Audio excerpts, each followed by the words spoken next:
Do you think India alliance वाकई में एक पोटेंट अलायंस है जो मोदी को चुनौती दे सकती है? दे सकता था, लेकिन उन्होंने सही समय पर इसको बनाया नहीं, और जब बनाया उसके बाद जिस सिंसियरिटी से उस आइडिया पर, उस नैरेटिव पर काम होना चाहिए था, वो काम हुआ नहीं। इन्होंने बनाया जून 2023 में। कई लोग हम लोग सुनते हैं पब्लिक डोमेन में कि मोदी जी ने राम मंदिर का जो ये समारोह था एकदम टाइम्ड टू परफेक्शन की जनवरी में किया ताकि चुनाव में उसका लाभ उठा सके। मान लीजिए कि इस बात को एक बार को सही मान लें कि चुनाव के लाभ के नजरिए से ही ये पूरा मंदिर का काम किया गया, लेकिन ये वो कर इसलिए पाए कि 3 साल या 4 साल पहले उन्होंने ये सोचा होगा कि मंदिर का निर्माण इस गति से कराओ कि वो जनवरी 2024 में हम इसको कर पाए। मतलब वो 3 साल 4 साल पहले से अपनी 24 की तैयारी कर रहे हैं। तो अगर आप उनसे लड़ रहे हैं, विरोधी, राजनीतिक विरोधी है, तो आपको भी सोच के रहना है कि भैया मंदिर वाला मुद्दा आएगा 24 से पहले, भाजपा मोदी जी उसको बनाने की कोशिश करेंगे। तो इनको भी तो तैयारी 3 साल पहले से सोच के करनी चाहिए थी। ये 3 साल बैठे रहे। अब चुनाव के 6 महीने पहले उठ के इंडिया अलायंस बनाया। अब अलायंस बनाने के बाद भी उनका आप वर्किंग आवर देखिए। इंडिया अलायंस की जो 4 बैठकें हुई हैं जून से लेकर अभी हम लोग बैठे हुए फरवरी एंड में, कुल 4 इनकी बैठक हुई।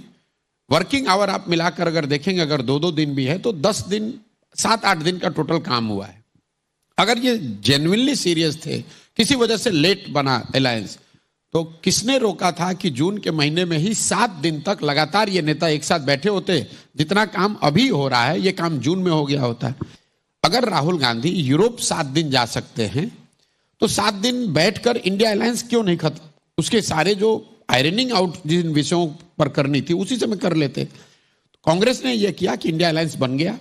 उसके बाद इनको सफलता मिल गई कर्नाटक में, तो इन्होंने सोचा पहले जितने राज्य के इलेक्शन हैं ये हो जाए। इसमें इनका अनुमान था कि इनको बहुत बड़ी जीत मिलेगी, तो वहां वन अपमैनशिप था कि अगर हमें जीत मिल गई तो हम इंडिया अलायंस को डिक्टेट कर पाएंगे या उसकी लीडरशिप हमारे पास रहेगी, उसको हम अपने टर्म पर चला पाएंगे। इस चक्कर में जून से लेकर दिसंबर तक इन्होंने कुछ किया नहीं। जून में नतीजे उल्टे आ गए।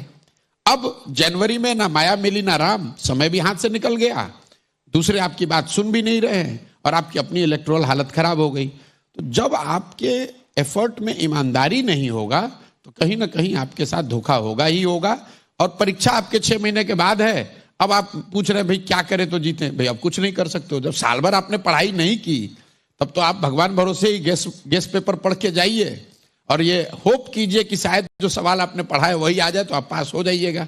नहीं तो आपको आपका रिजल्ट तो आपके फेवर में नहीं आने वाला है। तो चलिए, हम एसआरसीसी में बैठे हैं तो पढ़ाई और एग्जाम्स की बात हुई है, तो बच्चों के बीच में से यहाँ स्टूडेंट्स हैं एसआरसीसी के, कुछ सवाल पूछना चाहते हैं। बहुत से हाथ उठ रहे हैं। पहला सवाल वहां पीछे जी। फार्मर्स का एक प्रोटेस्ट चल रहा है, तो मेरा पर्सनल एनालिसिस भी है और मैं आपका भी जानना चाहूंगा कि क्या वो पॉलिटिकली बैक्ड है या जेन्युइनली डिमांड है उनका एक मूवमेंट? नहीं, देखिए, कोई भी बड़ा आंदोलन होगा तो उसमें पॉलिटिकल फोर्सेस तो पार्टिसिपेट करेंगे ही। तो ये कहना कि पॉलिटिकली बैक्ड है उसमें कोई गलती नहीं है, नाइदर इथिकली और अदरवाइज। अब चूंकि कोई बहुत बड़ा पॉलिटिकल मूवमेंट इसके इर्द गिर्द खड़ा नहीं किया गया है, तो फार्मर्स अपने स्तर पे जो प्रयास कर रहे हैं वो आपको पिछले बार दिखा। उस समय सरकार को झुकना भी पड़ा, कानून वापस लिए इन्होंने, जो फार्मर्स के कानून, जो 3 फार्म रिलेटेड कानून बनाए गए थे। अभी फिर उसका दूसरा वर्जन हम लोग देख रहे हैं। आंदोलन इसलिए हो रहा है कि जमीन पर यह मुद्दा है, लेकिन सरकार के फेवर में 2 बातें। एक कि ये लोकसभा चुनाव के बहुत करीब हो रहा है, तो अब शायद इतना समय नहीं है कि इनको इलेक्टोरल उसका बहुत बड़ा नुकसान देश स्तर पर हो। और दूसरा, जो फार्मर प्रोटेस्ट कर रहे हैं अभी भी largely it is Punjab, Haryana और वेस्टर्न यूपी का फिनोमेना है, पैन इंडिया फिनोमेना नहीं बना है। सरकार के लिए ये चिंता का कारण है। जितना मीडिया दिखा रही है कि ये मुद्दा ही नहीं है, ऐसी बात नहीं है। सरकार में जो लोग बैठे हैं उनके हाथ पांव फूल रहे होंगे, ये उनके लिए अच्छे साइन नहीं है। जो अभी हो रहा है ये अच्छा साइन नहीं है। ओके, लक्ष्य सही नहीं है और हाथ ऊपर जा रहे हैं। एक क्वेश्चन यहाँ सामने से लेते हैं। नमस्कार प्रशांत जी, मैं एसआरसीसी का स्टूडेंट हूँ, हनी देवल मेरा नाम है। नाम इसलिए बता रहा हूँ ताकि नेशनल न्यूज़ पे पहुँच जाए। एंड मेरे 2 प्रश्न हैं। सबसे पहले तो मैं आपकी अपने हृदय की गहराइयों से बहुत सराहना करना चाहता हूँ जो आपका जन स्वराज जो मूवमेंट है, मैं इसके बारे में पढ़ रहा हूँ, उसको फॉलो कर रहा हूँ, आपको 16-17 महीना हो गया उसको करते हुए, तो मैं उसकी बहुत सराहना करता हूँ अपनी पर्सनल कैपेसिटी पे। जो भारतीय जनता पार्टी है वो जो युवा हैं उनको जॉब देने में इतनी सक्सेसफुल नहीं रही है, तो उसको ये पार्टी कैसे बैलेंस करती है इलेक्शंस में? यूपी में भी अच्छा परफॉर्म कर जाते हैं, सेंट्रल लेवल पे भी कर जाते हैं, एंड ये भी नैरेटिव बताते हैं कि जो यंग पॉपुलेशन है वो काफ़ी है देश में, इस वोट को ये बैलेंस कैसे कर पाते हैं? पहला प्रश्न ये है। एंड दूसरा प्रश्न मेरा आपसे रिलेटेड ही है। पिछले 3-4 महीने में ये मैं काफ़ी नोटिस कर रहा हूँ ऑन ए पर्सनल लेवल कि आप बहुत ज़्यादा इंटरव्यूज़ दे रहे हैं टीवी न्यूज़ चैनल्स वालों को। तो बुरा मत मानिएगा, बट मैं जानना चाहता हूँ कि आप रिलीवेंट रहने की कोशिश कर रहे हैं इलेक्शन टाइम पे? Thank you. वेल, देखिए, सवाल तो सवाल आप है। ये नहीं कह सकते कि सिर्फ हम मीडिया वाले टफ सवाल पूछते हैं। नहीं, स्टूडेंट्स सवाल तो सवाल है, वो बैलेंस करने के लिए सवाल करने की जरूरत नहीं है। आपने कहा कि अगर सारे लोग नाराज हैं तो सरकार जीत क्यों रही है? भाई, सरकार जब पिछली बार जीत कर आई 2019 में, 100 लोग जो वोट देने गए उसमें से 38 लोगों ने सरकार के पक्ष में वोट दिया, मोदी जी के पक्ष में वोट दिया, 62 लोगों ने नहीं दिया। तो मेजॉरिटी तो उस समय भी सरकार के से कन्विंस नहीं थी। तो अगर युवाओं को रोजगार नहीं मिल रहा है तो आज भी अगर वो नहीं देंगे, लेकिन वो जो 62 है वो किसी एक जगह नहीं है, वो बिखरा हुआ है, उसको कोई गैल्वेनाइज नहीं कर पा रहा है, इसलिए सरकार को उसका फायदा है। दूसरी बात आपने कही कि मैं रेलेवेंट होने की कोशिश कर रहा हूं, तो मैं तो रेलेवेंट था, मैंने अपने आप को इरेलेवेंट बना दिया है। मैं जो काम करता था उसको छोड़ दिया। 2 अक्टूबर 2022 से 2023 तक तो मैंने गाड़ी पर पैर नहीं रखा, मैं गांव से बाहर नहीं निकला।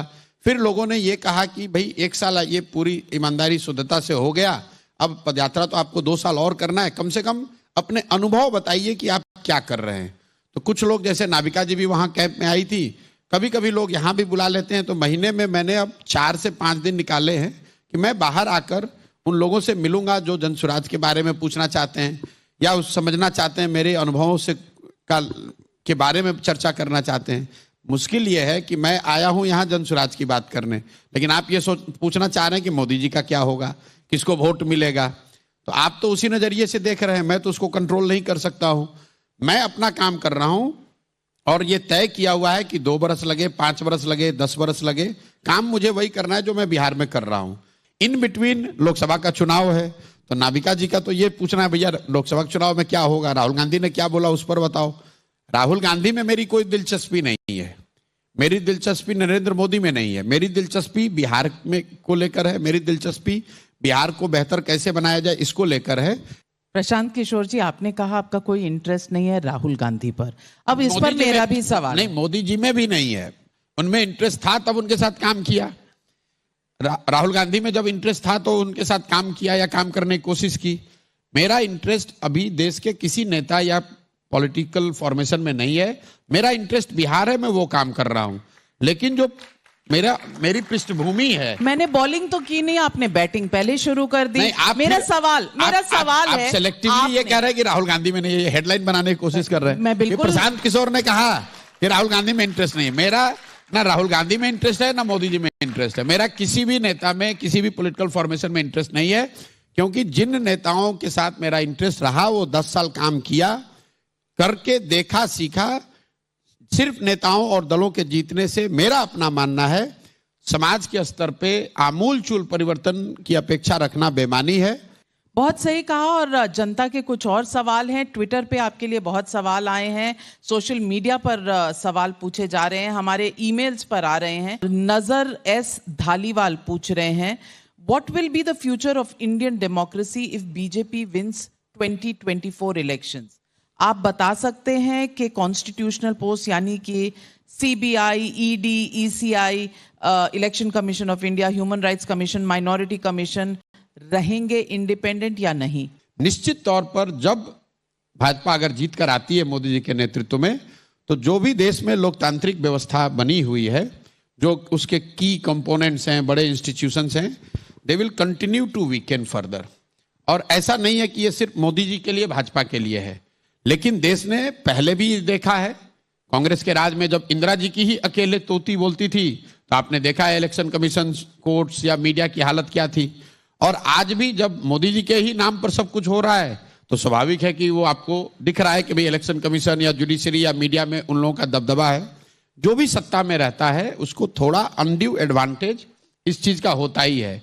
लेकिन मैं दोनों बात कहना चाह रहा हूं कि जो बात राहुल गांधी या कांग्रेस वाले कह रहे हैं कि मुझे आप इलेक्शन कमीशन, मीडिया, जुडिशरी दे दो, मैं एक चुनाव जीत जाऊंगा, इनको इंडिपेंडेंट कर दो तो हम लोग चुनाव जीत जाएंगे, ये बहुत मुझे लग रहा है कि सुपरफिशियल बात है। कोई उलट के पूछ सकता है भाई 2014 में आप ही सरकार में थे, तब तो मीडिया, जुडिशरी, इलेक्शन कमीशन सब पर आपका प्रभाव था, तब आप चुनाव कैसे हार के 50 के नीचे आ गए? जनता बहुत होशियार है, वो अगर दिल्ली में मोदी जी को वोट देती है, राज्य में उनके विरोधी को जिताती है ताकि बैलेंस बना रहे। आप गांव देहात में जाकर पूछ लीजिए लोगों से, पूछिए भाई मोदी जी को दिया था लोकसभा में वोट, विधानसभा में उनके कहने पे क्यों नहीं दिया? तो लोग मजाक में कहते हैं भैया एक ही आदमी को सब पावर थोड़ी ना दे देंगे। आपके एक और साथी हैं जो एक और पद यात्रा कर रहे हैं, पद यात्रा तो नहीं पर भारत जोड़ो न्याय यात्रा कर रहे हैं, और वो आजकल कुछ एंग्री यंग मैन की भूमिका में नजर आ रहे हैं। राहुल गांधी की बात कर रही हूं।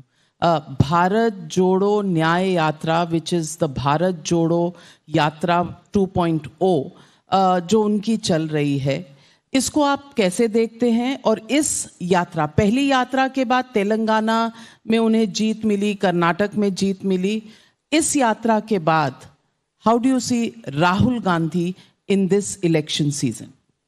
देखिए, इस पर मैंने पहले भी टिप्पणी करी हुई है। यात्राओं का एक अपना महत्व है। यात्रा चाहे आप पैदल करें, गाड़ी से करें, हेलीकॉप्टर से करें, पब्लिक कनेक्ट, पब्लिक आउटरीच, जो भी पब्लिक सर्विस में है, पब्लिक डोमेन में है, उसको तो करना ही है। अगर आप वैसा कोई प्रयास करते हैं तो उसका निश्चित तौर पर कोई कुछ ना कुछ फायदा आपको होगा। लेकिन यात्रा का जो फायदा है वो चुनावी परिणाम में असर उसका इफेक्ट हो जाए, ये जरूरी नहीं है। इस देश में सबसे चर्चित जो यात्रा रही है वो आडवाणी जी की सोमनाथ से अयोध्या की यात्रा रही। उस यात्रा ने आडवाणी जी को घर घर उनके नाम को पहुंचाया, राम मंदिर को मुद्दा बनाया, भाजपा को उनके ग्रासरूट पर कैडर बनाने में मदद करी। पर से उस यात्रा से भाजपा चुनाव नहीं जीत गई। तो यात्राएं जब आप करते हैं तो आपकी खुद की समझ बेहतर होती है, पब्लिक को आपको करीब से देखने, जानने, समझने का अवसर मिलता है। लेकिन उससे आप चुनाव जीत जाएं ये जरूरी नहीं है। जहां तक राहुल जी की ये यात्रा का सवाल है, जैसा कि आपने देखा पहली बार उन्होंने जो यात्रा की उसका फायदा उनको कर्नाटक में अपेरेंटली और तेलंगाना में शायद मिला, लेकिन उसी यात्रा का फायदा राजस्थान में, मध्य प्रदेश में, छत्तीसगढ़ में नहीं मिला। तो जो बात मैं आपको बता रहा हूं कि उससे राहुल गांधी को कुछ फायदा हो सकता है, लोग उनके बारे में बेहतर समझ सकते हैं, जान सकते हैं, लेकिन वो चीज आपके इलेक्शन के परिणाम में कन्वर्ट हो जाए उसके लिए और कई फैक्टर आपके पक्ष में होने चाहिए। ये जो अभी यात्रा, सेकेंड यात्रा उन्होंने करी है, इसका कोई बहुत बड़ा असर मुझे नहीं दिख रहा है। उसकी एक मेन वजह यह है कि इस यात्रा की टाइमिंग गलत है। मैं पहला आदमी हूं जिसने ये पब्लिकली आज से महीने भर पहले शुरू किया कि जिस किसी ने भी इनको सुझाव दिया है इस यात्रा को करने के लिए, तो यात्रा की मेरिट, फॉर्मेट, इम्पैक्ट को छोड़ दीजिए, शेयर टाइमिंग जो है वो गलत है। इसलिए गलत है कि आप यात्रा कर रहे हैं कांग्रेस के लीडर के तौर पर, और इसी बीच में आपने इंडिया अलायंस भी बनाया। तो इंडिया अलायंस का अगर यात्रा होता तो इंडिया अलायंस के सारे कॉन्स्टिट्यूएंसीज के पार्टिसिपेंट होते, वो है नहीं, और यात्रा आप कर रहे हैं कांग्रेस के लीडर के तौर पे, और आप इंडिया अलायंस के की कंपोनेंट के एक तरह से कर्णधार हैं, कैटलिस्ट हैं। तो ये तो ऐसे हो गया कि आप मल्टी कंट्री आर्मी को लीड कर रहे हैं, और जब लड़ाई का समय आया तो जो मल्टी कंट्री आर्मी है उसका जो कमांडर इन चीफ है वही हेडक्वार्टर को छोड़कर कहीं बाहर है। तो जब उनको हेडक्वार्टर पे होना चाहिए, उनको अलायंसेस फिक्स करने चाहिए, सीटों के निगोशिएशन को तय करना चाहिए, नैरेटिव पे काम करना चाहिए, किनको टिकट मिलेगा इसको तय करना चाहिए, रिसोर्स कहाँ से आएगा इस पर तय करना है। ये ना करके आप मणिपुर में घूम रहे हैं, नागालैंड में घूम रहे हैं, बिहार में घूम रहे हैं। तो मुझे लग रहा है कि स्ट्रेटेजिकली और टैक्टिकली दोनों तरह से ये गलत मूव है टाइमिंग के हिसाब से। राहुल गांधी कुछ मुद्दे तो उठा रहे हैं। उनका कहना है, एक पत्रकार से उन्होंने पूछा कि आप कौन सी जाति से हैं, आर यू एन ओबीसी, आपका मालिक कौन सी जाति से है, आप दलित के बारे में क्या सोचते हैं, और ना कोई मालिक दलित है, ओबीसी है, फिर वो अगर राम मंदिर का मुद्दा उठाते हैं तो उसमें कहते हैं कि वहाँ अडानी अंबानी जा रहे हैं, वहाँ ऐश्वर्या राय डांस कर रही हैं, वहाँ कोई दलित ओबीसी नहीं जा रहा। और वो ये भी कह रहे हैं कि आप लोग इस देश में जय श्री राम करते रहेंगे, आप लोग वोट कैसे देना है, मुद्दे कौन से उठाने हैं, ये आप में समर्थ नहीं है। ये जो एंगर है, ये जो गुस्सा है राहुल गांधी का, ये पब्लिक किस कॉन्टेक्स्ट में देखे? देखिए, हर आदमी का अपना तरीका है। अब उनकी टीम ने, उनके जो सलाहकार हैं या उनके जो भी पार्टी के लोग हैं, उन्होंने ये तय किया है कि इन बातों को वो उठाना चाहते हैं। मेरा अपना मानना है कि कांग्रेस जैसे या किसी भी राष्ट्रीय दल को जाति के आधार पर बहुत बड़ी राजनीति करने का अगर कोई दल प्रयास करेगा तो उसको नुकसान होगा, क्योंकि क्षेत्रीय दलों के लिए तो ये फिर भी ठीक है, क्योंकि आप अपने एक क्षेत्र विशेष की, एक राज्य विशेष की बात कर रहे हैं, किसी एक जाति या जाति समूह के पक्ष या विरोध में आप बात कर सकते हैं। जब नेशनल पार्टियां, नेशनल लीडर्स जाति के आधार पर बात करना शुरू करेंगे तो उसमें इतने इनहेरेंट कॉन्ट्राडिक्शंस हैं कि संभव है कि कहीं पर ओबीसी आपके साथ है, कहीं पर ओबीसी आपके साथ नहीं है। लेकिन अगर आप नेशनल लीडर के तौर पे ये बात करना शुरू करेंगे तो कुछ जगह पे फायदा हो सकता है और कुछ जगह पे बहुत नुकसान भी हो सकता है। कांग्रेस को इससे, कांग्रेस जैसे दल को, मेरी अपनी समझ है, बचना चाहिए। जातीय जनगणना होना चाहिए, उसको साइंटिफिक बेसिस पे उस पर निर्णय हो, बात हो, वो सब ठीक है, लेकिन उसको चुनाव का मुद्दा बना देना, कांग्रेस अगर उसको अपना सेंट्रल थीम, सेंट्रल मुद्दा बनाएगी तो उसका नुकसान होगा। लेकिन आपने कहा इंडिया अलायंस के साथ बातचीत करनी चाहिए। May be the Congress can turn around and से हमने अखिलेश यादव के साथ, समाजवादी पार्टी के साथ अलायंस करके 17 सीटें ले ली हैं तो हमारी तो सक्सेस है। आम आदमी पार्टी के साथ भी दिल्ली में कम से कम 4 और 3 पर मामला सेटल होता हुआ नजर आ रहा है। Is this a success? ये तो मीडिया का ऑब्सेशन है कि सीटों का डिस्ट्रीब्यूशन हुआ कि नहीं और कौन इसका चेहरा बनेगा। मैं बार बार कह रहा हूं कि इंडिया अलायंस बनना शुरू हुआ जून में। सिर्फ दलों के और नेताओं के एक साथ बैठने से, एक साथ बैठकर चाय पीने से या स्टेटमेंट देने से कि हम लोग साथ में हैं और साथ में चुनाव लड़ना चाहते हैं, या उनके प्रेस वार्ता करने से पब्लिक पे कोई फर्क नहीं पड़ता है। पब्लिक पे फर्क तो तब पड़ेगा जब उस अलायंस का कोई नैरेटिव, कोई एजेंडा सामने आएगा जो कि पब्लिक का, जिससे सरोकार हो। What India alliance is trying to do is कि पहले लीडर्स को इकट्ठा कर लो, दलों को इकट्ठा कर लो और उसके बाद नैरेटिव बना लेंगे, तो वो मुझे लगता है कि it is like putting the cart before the horse. अगर राहुल गांधी 2024 में भी बुरी तरह हारते हैं तो उन्हें क्या करना चाहिए? क्या उन्हें संन्यास ले लेना चाहिए? मैं ये बात इसलिए कह रहा हूं कि 3 बार अगर किसी को पब्लिक रिजेक्ट कर देती है, फिर भी क्या वो सामने आना चाहिए एक ऑल्टरनेटिव बन के? नहीं आना चाहिए। मतलब ये तो, अगर आप फिर वही दुनिया भर के जितने डेमोक्रेटिक प्रैक्टिसेस हैं, वहां एक तरीका है कि भाई आप एक मौका आपको मिले, 2 मौका मिले, लेकिन ये दोनों साइड से लागू होता है। दुनिया में ये भी प्रैक्टिस है कि आप 10 साल जीत कर आ गए, आपने शासन चला लिया, अब मौका किसी दूसरे को दीजिए। तो ये बात मोदी जी पर भी लागू होती है, भाई 3 बार जीत के आ गए, अब जीवन भर मत रहिए, किसी दूसरे को दीजिए। राहुल गांधी पर भी ये लागू होता है कि भाई आप 15 साल विरोध में रह लिए, आप नहीं, आपको सफलता मिली, किसी दूसरे को मौका दीजिए ताकि वो विरोधी पार्टियों का या विरोधी आइडियोलॉजी का या काउंटर आइडियोलॉजी को रिप्रेजेंट कर सके। मुझे ऐसा लगता है व्यक्तिगत तौर पे कि ये 10 साल का जो रूल है ये लागू होना चाहिए देश में, पक्ष और विपक्ष दोनों पर। आपने सवाल राहुल जी के लिए पूछा है, मैं दोनों के लिए कह रहा हूं कि सत्ता और विपक्ष दोनों में जो चेहरे हैं उनको 10 साल 15 साल का मौका मिलना चाहिए। अगर 10 साल आप सत्ता में रह के नहीं कर पाए, 15 साल नहीं कर पाए, तो अब किसी दूसरे को करने दो, या जो किया वो करने दीजिए, अब किसी दूसरे को मौका दीजिए। इसी तरह विपक्ष में भी ये होना चाहिए कि आपको एक टर्म विपक्ष में रहने का मौका मिला, 2 बार मिला, 3 बार मिला। अब देखिए 4 नाम बताती हूं, इनमें से कौन उनको रियल चैलेंज दे सकता है for a prime ministerial role? Rahul Gandhi, Priyanka Gandhi Vadra, Mamata Banerjee, Arvind Kejriwal.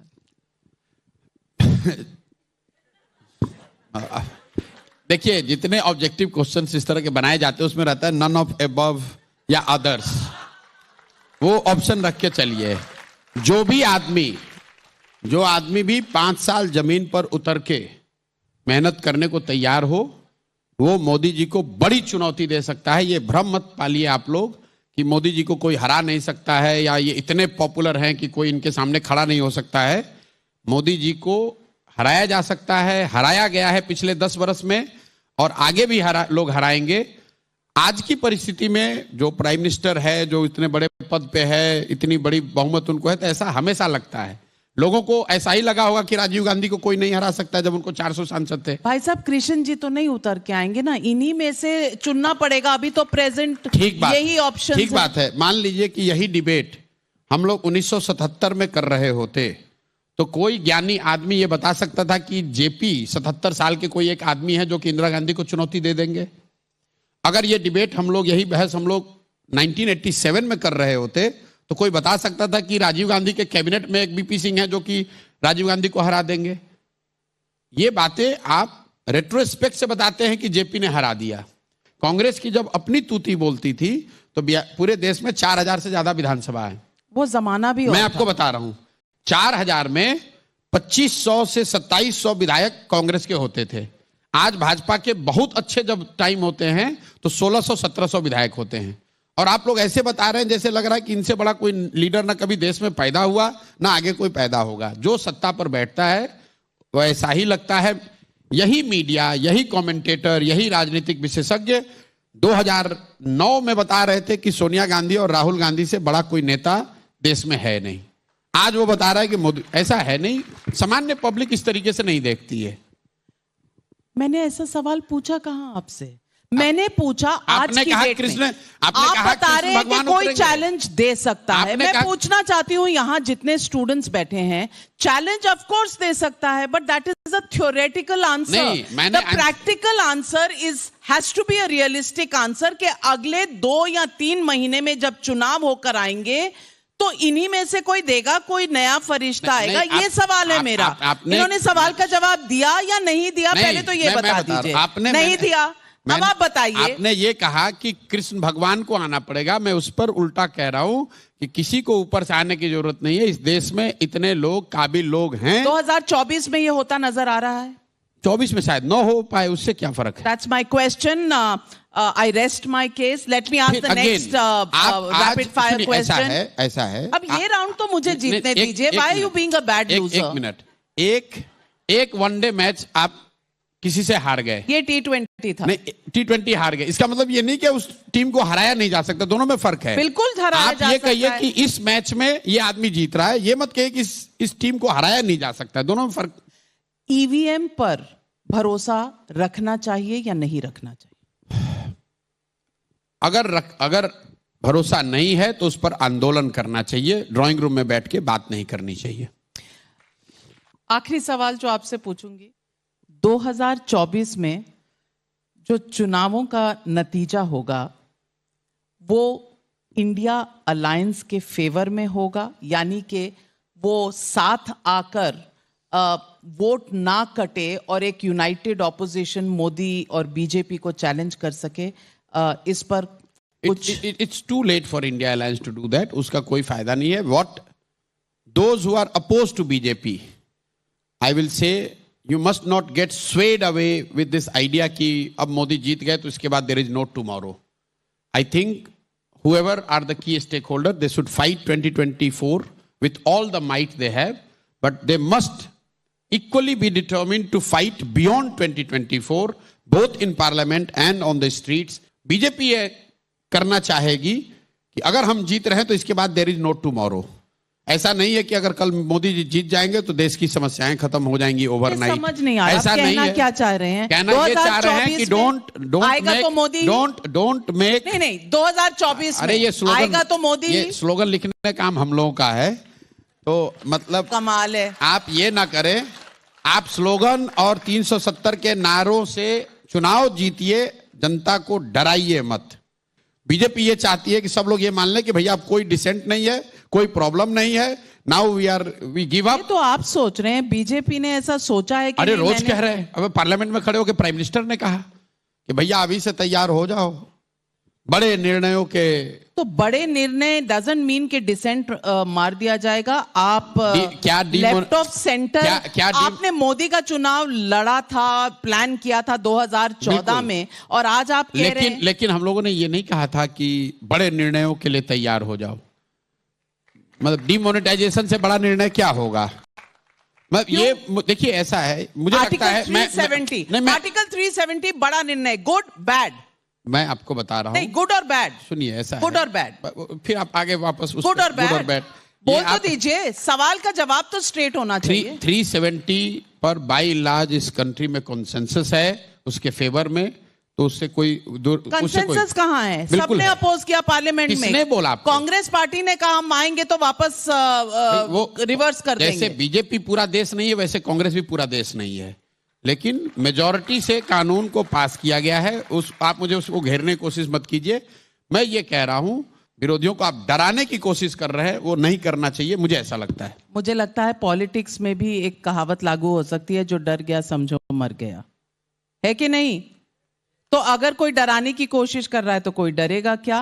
और इस देश में इतनी रेजिलियंस है, नहीं डरेगा, मैं वही बता रहा हूं। 135 crore people. Nobody can, and that's what I'm scared of anyone. This is what we are. Certainly not the government in power, and certainly not the opposition, because जो भी होगा देश आगे बढ़ेगा. That is the firm belief that we here on Times Now Navbharat पर हम मानते हैं, और इसीलिए पब्लिक मंच पर आपके सवाल, आपके थॉट्स लेकर आते रहेंगे, क्योंकि देश तो आगे बढ़ेगा, ले जाने वाला कौन है ये चुनाव तय करेगा। पब्लिक आज हमारे साथ जुड़ी हुई है, और प्रशांत किशोर जी आप हमारे साथ आए, लंबी बहस हुई, अच्छी बहस हुई, हमें हर तरह के व्यूज, हर तरह के सवालों के जवाब दिए आपने, बहुत बहुत धन्यवाद। और उम्मीद करते हैं कि जून के महीने में एक और बैठक होगी यहीं पर, और फिर इलेक्शन का एनालिसिस